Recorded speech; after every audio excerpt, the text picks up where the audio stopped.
Hello विद्यार्थियों, स्वागत है आप सभी का एक बार फिर से आपकी अर्थशास्त्र की ऑनलाइन कक्षाओं में। तो विद्यार्थियों, हम पढ़ रहे थे 11वीं कक्षा का विषय और 11वीं कक्षा में हम चैप्टर 5 कर रहे थे विदेशी व्यापार। हमने पढ़ा विदेशी व्यापार क्या होता है, इसका क्या महत्व होता है और जो भारत का विदेशी व्यापार है उसमें भारत के मुख्य आयात निर्यात कौन कौन से हैं। इसके अलावा भुगतान शेष के विषय में भी हम पढ़ चुके हैं। भुगतान शेष क्या होता है और हमारा भुगतान शेष लगातार प्रतिकूल रहा है, इसके क्या कारण। आज की कक्षा में हम पढ़ेंगे इस प्रतिकूल भुगतान शेष को हम कैसे उपाय करके, कैसी नीतियां अपनाकर इसे ठीक कर सकते हैं और इसके अलावा जो भारतीय विदेशी व्यापार है उसकी समस्याएं क्या हैं, ये हमारा आज का विषय है। तो सबसे पहले हम देखते हैं कि भारत का जो प्रतिकूल भुगतान शेष है उसको हम कैसे ठीक कर सकते हैं, कौन कौन से उपाय, कौन कौन सी नीतियां अपनाकर हम अपने आयातों को कम कर सकते हैं और अपने निर्यातों को बढ़ा सकते हैं। प्रतिकूल भुगतान शेष होता भी यही है कि जो हमारे समस्त आर्थिक लेन देन है उसमें हमारी खरीदें अधिक हो, हम खरीद अधिक रहे हैं और बेच हम कम रहे हैं, यानी कि हमारे आयात अधिक हैं, हमारे निर्यात कम है, वही प्रतिकूल भुगतान शेष होता है। तो हम उसको कैसे ठीक कर सकते हैं, कौन से उपाय अपनाकर हम उसे ठीक कर सकते हैं। तो सबसे पहला उपाय है और मोस्ट इम्पोर्टेंट उपाय है हमारा आयात प्रतिस्थापन। बहुत ही इम्पोर्टेंट, मोस्ट इम्पोर्टेंट हम इसे कह सकते हैं इस चैप्टर के अंदर, आयात प्रतिस्थापन। आयात प्रतिस्थापन करके हम अपने प्रतिकूल भुगतान शेष को ठीक कर सकते हैं। क्या होता है आयात प्रतिस्थापन? प्रतिस्थापन यानी कि एक दूसरे के स्थान पर, किसके स्थान पर? आयात के स्थान पर। आयात प्रतिस्थापन का अर्थ है आयातों के स्थान पर। आयात यानी कि हम खरीद रहे हैं, हम जितना माल अधिक खरीदते हैं हमारा भुगतान शेष उतना ही प्रतिकूल होता है। हम उसे ना खरीद कर हम उसके जैसा उत्पादन करने वाली किसी और वस्तु का उसके स्थान पर प्रतिस्थापना करते हैं। यानी कि आयात प्रतिस्थापन का अर्थ क्या है कि जिन जिन वस्तुओं को हम दूसरे देशों से मंगवा रहे हैं, उनसे खरीद रहे हैं, उन वस्तुओं को हम वहां से न खरीद कर उन्हीं वस्तुओं का या उन जैसा काम करने वाले किसी अन्य वस्तु का अपने देश के अंदर, अपने देश के साधनों से, अपने देश की तकनीक का प्रयोग करके उत्पादन करें। तो आयात प्रतिस्थापन क्या होता है कि हम दूसरे देशों से वस्तुओं को ना मंगवाएं, हम उन वस्तुओं का अपने देश के अंदर ही उत्पादन करें, अपने देश के साधनों का प्रयोग करके, अपने देश की तकनीक का प्रयोग करके। जब हम आयात प्रतिस्थापन कर देंगे, जब हम उन जैसी वस्तुओं का जिनको हम दूसरे देशों से मंगवा रहे हैं अपने देश में ही उत्पादन करेंगे, तो फिर हमारे आयात क्या हो जाएंगे? कम हो जाएंगे। आयात कम हो जाएंगे तो इससे हमारा जो प्रतिकूल भुगतान शेष है, जो हमारे आयातों की संख्या अधिक थी, वो क्या होगी? कम होगी, घटेगी। तो आयात प्रतिस्थापन करके यानी कि आयातों को कम करके, आयातों को कम हम कैसे करेंगे? उन्हीं के जैसी वस्तुओं का जिनको हम बाहर से मंगवा रहे हैं उन्हीं जैसी वस्तुओं का अपने देश में ही उत्पादन करते हैं। तो ये हुआ आयात प्रतिस्थापन। दूसरा उपाय है निर्यात प्रोत्साहन। अब आप सभी को पता है कि भुगतान शेष होता ही क्या है, हमारा आयात और प्रतिस्थापन, दो चीजें इसके अंदर होती हैं। अगर हम आयातों को कम करें और साथ साथ हम अपने निर्यातों को प्रोत्साहित करें, यानी कि निर्यातों को बढ़ाएं, हम कितना माल बेच रहे हैं वो हमारी जो बेच है, जो बिक्री है हमारी, वो बढ़े, निर्यात हमारे बढ़े। प्रोत्साहन का अर्थ है निर्यातों के अंदर वृद्धि हो। अगर हम अपने आयातों को कम कर लेंगे और निर्यातों को बढ़ा देंगे तो हमारा प्रतिकूल भुगतान शेष क्या हो जाएगा? ठीक हो जाएगा। तो निर्यातों को प्रोत्साहन किया जाना चाहिए। कैसे किया जाए? जिन वस्तुओं का हम उत्पादन कर रहे हैं उन वस्तुओं के उत्पादन के लिए लोगों को बैंकिंग सुविधाएं अच्छे से दी जाएं, उनको और दूसरे प्रकार की सरकार के द्वारा रियायतें दी जाएं, कच्चा माल उनको सस्ता मिले, उनके ऊपर जो टैक्स लगाए जाते हैं, कर लगाए जाते हैं, उनके अंदर उनको छूट मिले। जब उनको ये सारी सुविधाएं मिलेंगी तो वो निर्यातों को, उनको प्रोत्साहन मिलेगा, निर्यातों के अंदर वृद्धि होगी। तो हम आयातों को कम करके, आयातों का प्रतिस्थापन करके और निर्यातों को प्रोत्साहित करके अपने प्रतिकूल भुगतान शेष को ठीक कर सकते हैं। तीसरा उपाय है उत्पादन में वृद्धि। जैसा कि हमने दूसरे पॉइंट में भी जिक्र किया कि निर्यातों में वृद्धि या निर्यातों में प्रोत्साहन कैसे होगा? जब जिन वस्तुओं की हम बिक्री कर रहे हैं, जिन वस्तुओं का हम निर्यात कर रहे हैं, उन वस्तुओं का उत्पादन अगर हमारे देश में अधिक मात्रा में होगा तो हमारी जब स्वयं की जरूरतें पूरी हो जाएंगी तो उस माल को हम बेचेंगे।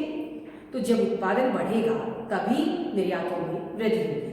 तो अगर उत्पादन बढ़ेगा, उत्पादन में वृद्धि होगी, तो इससे हमारे निर्यात भी बढ़ेंगे, हमारी उन वस्तुओं का उत्पादन भी बढ़ेगा जिन्हें हम दूसरे देशों में बेच रहे हैं। तो उत्पादन में वृद्धि करने से भी हम अपने प्रतिकूल भुगतान से इसको ठीक कर सकते हैं।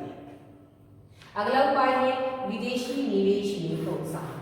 विदेशी निवेश क्या होता है कि बहुत सारी विदेशी कंपनियां होती हैं जो हमारे देश में आकर अपने बिजनेस को, अपने उद्योगों को सेटअप करती हैं। तो उन विदेशी कंपनियों को हमारे देश में वो ज़्यादा से ज़्यादा है और हमारे देश में आने के लिए हम उनको क्या करें, प्रोत्साहित करें, हम उनको कुछ इस प्रकार की सुविधाएं प्राप्त करें जिससे वो विदेशी कंपनियां हमारे देश के अंदर अधिक मात्रा में आए।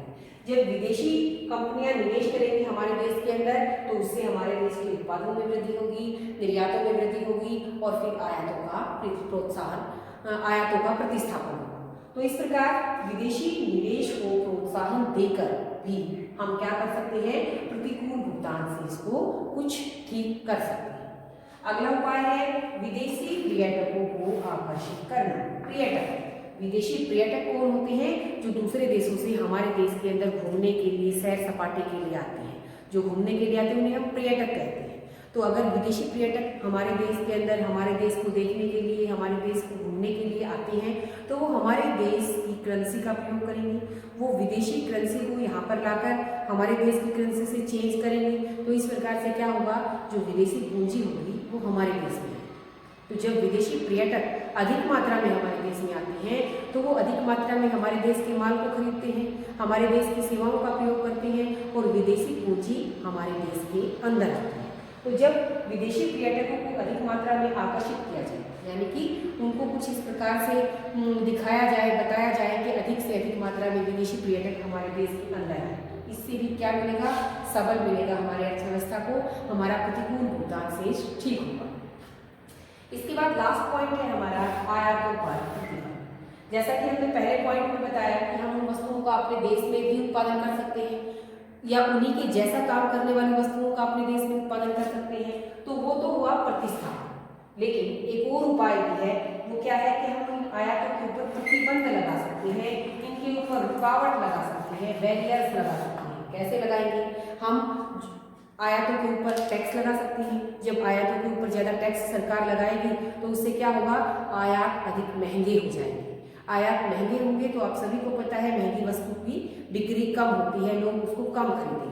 तो हम बहुत सी हमारी रुकावटें हैं, बहुत से प्रतिबंध हैं जिनको सरकार लगा सकती है। तो अगर हम आयातों के ऊपर प्रतिबंध लगाएं, रुकावटें, बैरियर्स लगाएं, तो इससे भी आयातों में कमी आएगी और आयातों में कमी आएगी तो हमारे निर्यात क्या होंगे, वो बढ़ेंगे। आयात कम हो रहे हैं तो इससे हमारा प्रतिकूल भुगतान से ठीक होगा। तो विद्यार्थियों के कुछ पॉइंट थे हमारे, जिनको अपनाकर कोई भी अर्थव्यवस्था अपने प्रतिकूल भुगतान से इसको ठीक कर सकती है। भारतीय अर्थव्यवस्था भी इन्हें अपनाकर अपने प्रतिकूल भुगतान से इसको ठीक कर सकती है। इसके बाद इसी चैप्टर के अंदर हमारा अगला क्वेश्चन बनता है कि जो भारत का विदेशी व्यापार है, उस विदेशी व्यापार में भारत को किन किन समस्याओं का सामना करना पड़ता है। तो हम इस अगले प्रश्न को पढ़ते हैं कि जो भारत का विदेशी व्यापार है उसकी क्या क्या समस्या है। सबसे पहली समस्या है परंपरागत निर्यात। परंपरागत क्या होता है कि वही पुराने तरीके जो पीछे बहुत सालों वर्षों से चले आ रहे हैं। तो हमारे जो निर्यात हैं, जिनकी हम बिक्री कर रहे हैं, स्वतंत्रता से पहले हम जिन वस्तुओं की बिक्री कर रहे थे, वर्तमान में भी हम लगभग उन्हीं वस्तुओं का निर्यात कर रहे हैं। हम जैसे मैंने बताया था कि हम अधिकतर प्राथमिक वस्तुएं जो कृषि से हमारे उत्पाद होते हैं, अधिकतर हम उन वस्तुओं का निर्यात करते हैं, उन्हें हम बेचते हैं। तो जो ये हमारे परंपरागत निर्यात हैं जो बहुत पहले से चले आ रहे हैं वही है। हम जो हमारे वित्तीय क्षेत्र के जो उत्पाद हैं उनका निर्यात हम बहुत कम कर रहे हैं। और आप लोगों को ये पता होना चाहिए कि जो प्राथमिक उत्पाद होते हैं उनकी कीमतों में अधिक वृद्धि नहीं होती। जो वित्तीय क्षेत्र के उत्पाद होते हैं उनकी कीमतों में वृद्धि अधिक होती है, प्राथमिक क्षेत्रों की कीमतों में वृद्धि कम होती है। तो इस कारण से क्योंकि हमारे निर्यात अधिकतर प्राथमिक क्षेत्र से हैं और जो पहले से चले आ रहे हैं वही हैं, उसके अंदर कोई फेरबदल नहीं हो रहा है, तो इस वजह से भी हमारे निर्यात लगातार कम होते जा रहे हैं। निर्यातों का मूल्य हमारा कम है जबकि आयातों का मूल्य हमारा अधिक है। तो ये भारतीय विदेशी व्यापार की एक समस्या है कि भारत का जो व्यापार है वो अधिकतर परंपरागत निर्यात है, वही पुराना पीछे से चला आ रहा निर्यात है। हालांकि कुछ क्षेत्रों के अंदर कुछ नयापन आया है, लेकिन अधिकतर अब भी हम प्राथमिक क्षेत्र या कृषि उत्पादों का ही निर्यात कर रहे हैं। दूसरी समस्या है विदेशी व्यापार की दिशा का विविधतापूर्ण निर्णय। तो विद्यार्थियों, हमने पढ़ा था विदेशी व्यापार की दिशा, बहुत ही महत्वपूर्ण क्वेश्चन है। दिशा का अर्थ है कि हम किन किन देशों के साथ व्यापार करते हैं, कौन से देशों से हम आयात कर रहे हैं, कौन से देशों के साथ हम निर्यात कर रहे हैं। तो जो हमारे वो देश हैं जिनके साथ हम ये व्यापार कर रहे हैं, वो क्या है, हमारी व्यापार की दिशा। तो वो व्यापार की दिशा हमारी विविधतापूर्ण नहीं है, यानी कि अलग अलग देशों के साथ हमारे संबंध नहीं बन रहे हैं। अधिकतर अगर हम देखें कि हमारे आयात निर्यात अधिकतर किससे हैं, जैसे अमेरिका के साथ और जो यूरोपियन संघ के कंट्रीज हैं उन्हीं के साथ हमारे अधिकतर आयात निर्यात है।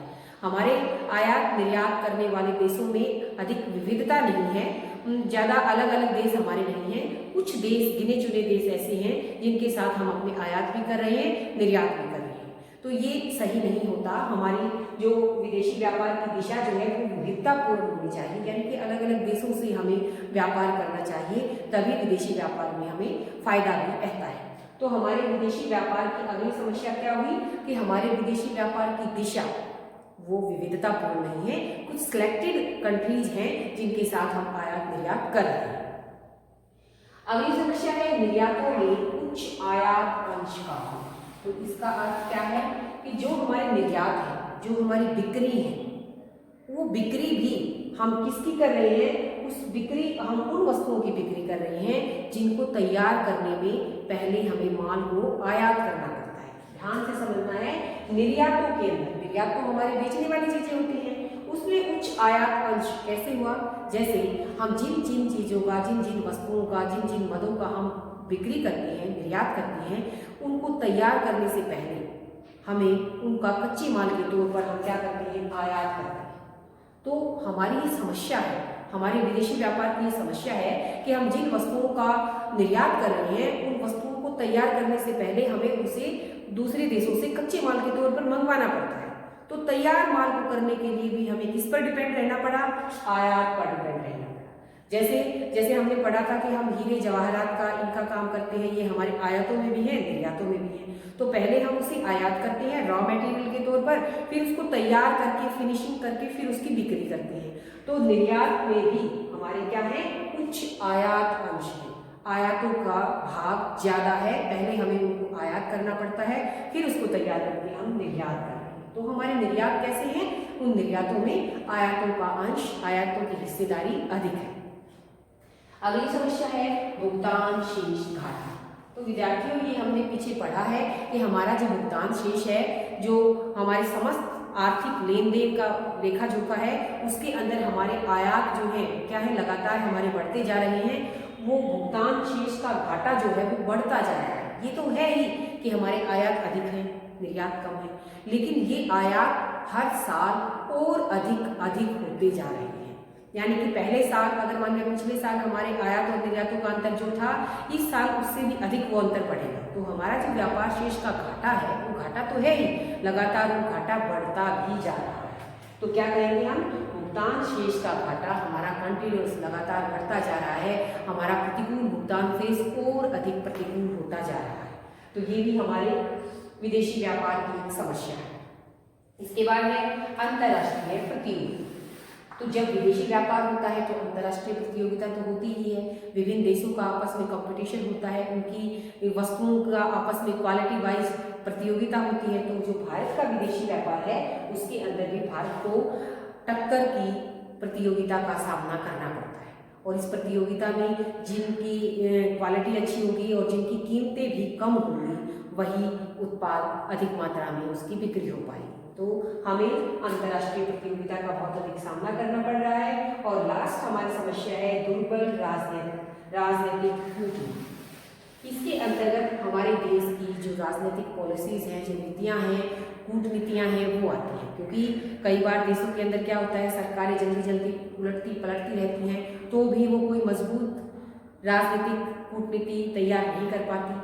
और अगर ना भी बदले तो भी इसके लिए हमें किसी ऐसे नेता की आवश्यकता पड़ती है जो अच्छे कठोर जो है वो निर्णय ले सके। तो ये भी हमारे देश की एक समस्या है कि जो हमारी राजनीतिक कूटनीति है वो दुर्बल रही है, उसके अंदर कोई विशेष कठोरता या कोई विशेषता नहीं रही है।